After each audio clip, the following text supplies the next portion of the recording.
বিসমিল্লাহির রহমানির রহিম। সকল প্রশংসা আল্লাহর, সকল ক্ষমতার মালিক আল্লাহ মহান। আসসালামু আলাইকুম, সবাইকে কেমন আছেন?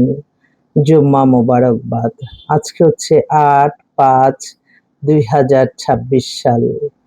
আল্লাহর নামে কাজ শুরু করলাম। আমি আমার আল্লাহর ঘরে সালাম ও দোয়া পৌঁছে দিলাম। আমার প্রিয় নবীজির রওজা মোবারকে সালাম ও দোয়া পৌঁছে দিলাম। হযরত শাহজালাল শাহপরানে সালাম ও দোয়া পৌঁছে দিলাম। আজমির শরীফে সালাম ও দোয়া পৌঁছে দিলাম। মাইজভান্ডার শরীফে সালাম ও দোয়া পৌঁছে দিলাম। আল্লাহ আপনি নামাজ রোজা ইবাদত বন্দেগী কবুল আর মঞ্জুর করে নেন, আমিন। আপনাদের যাদেরই বিবাহযোগ্য ছেলে মেয়ে আছে বা নিজেরা আছেন, আপনারা আমাদের অফিসে সরাসরি চলে আসতে পারেন। আমাদের অফিসের ঠিকানাটা বলে দিচ্ছি, house number ৮, block B, main road, Banasree, Rampura, লিফটেড 2। হোয়াটসঅ্যাপ নাম্বারটা বলে দিচ্ছি 01971860261।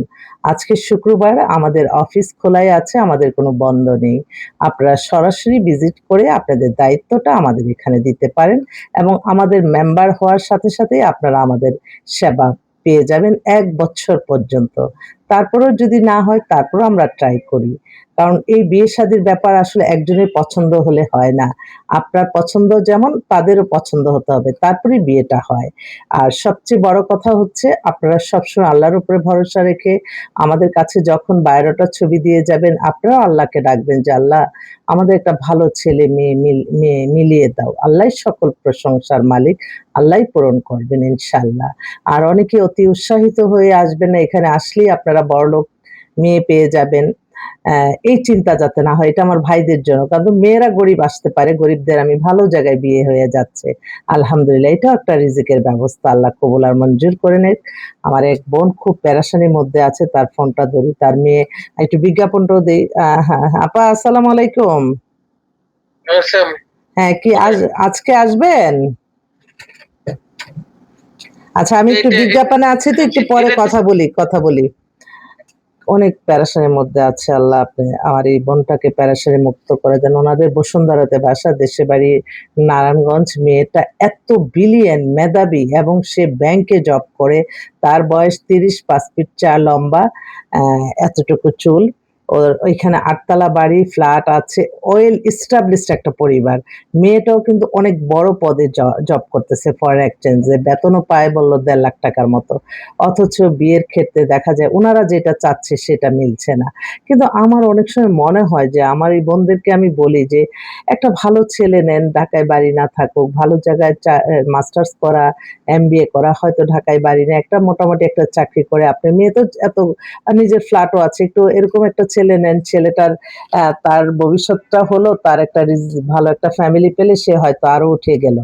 তো এই ধৈর্যটা মানে এখনকার মেয়ের মায়েদের, বাবাদের কম। তারা চায় এখনই তার বাবার পজিশনের ছেলে।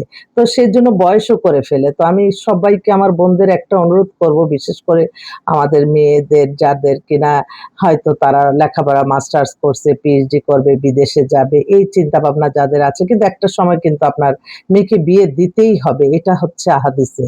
তো অতএব আপনারা যখন দেখা যাবে যে ইন্টার পাস, অনার্সে পড়ে, ডাক্তার ইঞ্জিনিয়ার করতেছেন, ডাক্তার ইঞ্জিনিয়ার করেন, কিন্তু বিয়েটা কিন্তু পাশাপাশি চালিয়ে যেতে পারে।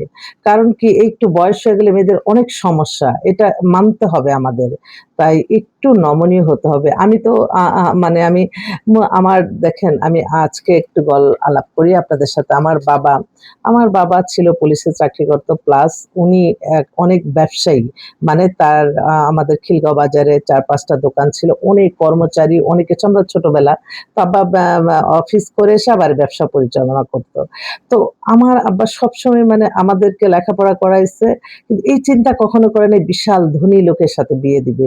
তারা বলছে আমার মেয়েরা শান্তি থাকুক। তো ওই যে মানে আসলে এই চিন্তাটা প্রত্যেকটা বাবা-মারই উচিত, যারা বিত্তশালী আছেন। হয়তো আপনাদের লেভেলটা খুঁজতে যেয়ে আপনাদের মেয়েদের কিন্তু বয়স করে ফেলতেছেন। করতেছেন। একটু নিচে নামেন, তারপর দেখেন এই ছেলেটাই আপনাদের জন্য একটা শুভ খবরের বার্তা নিয়ে আসবে। এই ছেলেটাই প্রতিষ্ঠিত হলে আপনাদেরকে দেখবে। তাদের একটু মন মানসিকতাও কাঁদবে যে না আমার শ্বশুরের কারণে আমি আজকে এই পজিশন। তো এটা একটু চিন্তা করেন। আমি আপাকে বোঝাচ্ছি, নরমাল ছেলে আছে কিন্তু উনি বলে যে না এর জন্যই আরকি এই যে দেরি হয়ে যাচ্ছে। আমার বলা ঠিক না। তারপরও আমি তো একজন মানুষ। আমি ছোট, ছোট কিছু প্রবলেম গুলি যদি বলি, যদি কারো আল্লাহ সবসময় এই যে একটা সেকেন্ডের তো ভরসা নাই। এই অর্থ সম্পদ আঁকড়িয়ে ধরলেন, আপনি মরে গেলে এগুলো কিন্তু অটোমেটিক্যালি সবাই পেয়ে যাবে। এগুলি কিন্তু অটোমেটিক্যালি পেয়ে যাবে সবাই, তখন আর আপনি কিন্তু এখনকার যুগে দেখা যায় অ্যা মানে নিজেই সবকিছু এটা বলা ঠিক না। আমার নিজের বলতে কিছু নেই।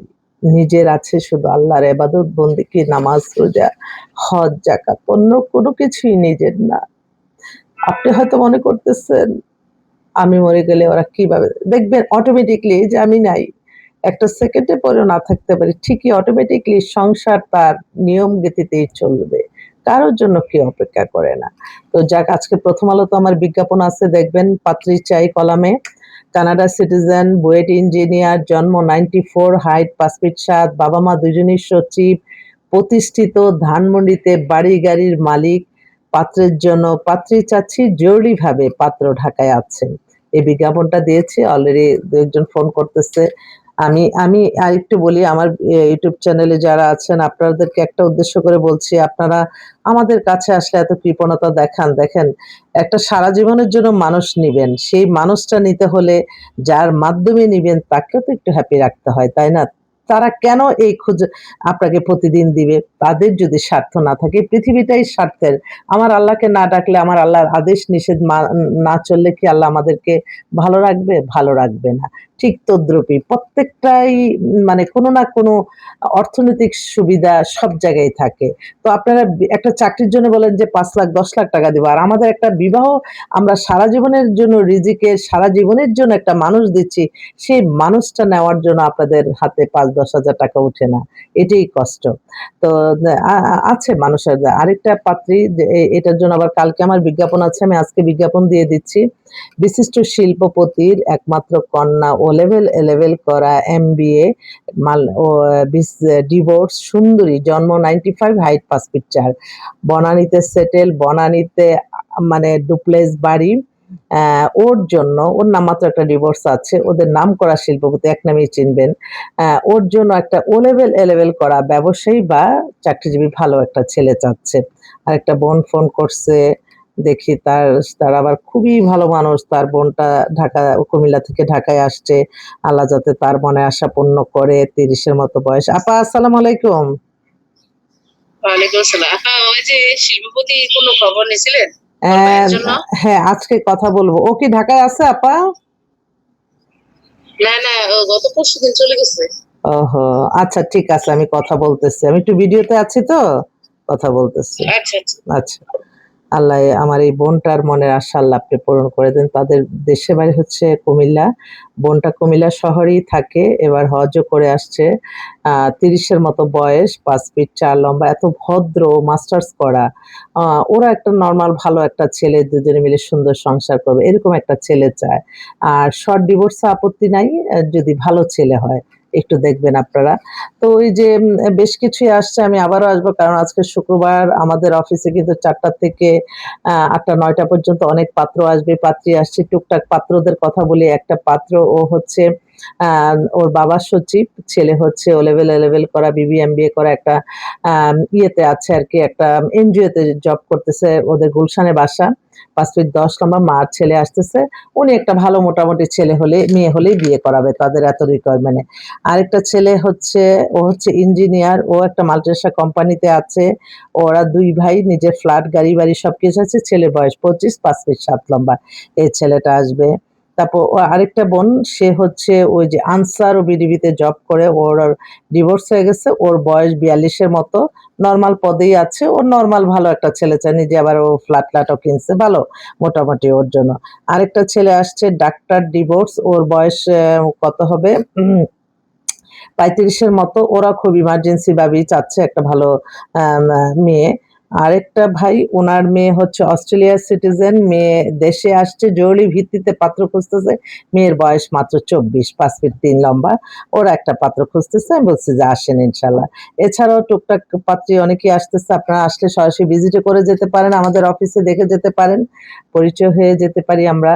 কখন কার মাধ্যমে কি হবে এটা আল্লাহ ছাড়া কেউ জানে না। সবসময় আপনারা একটু নরম থাকবেন। আমরা কিন্তু এই ক্ষণিকের জন্য এই পৃথিবীতে।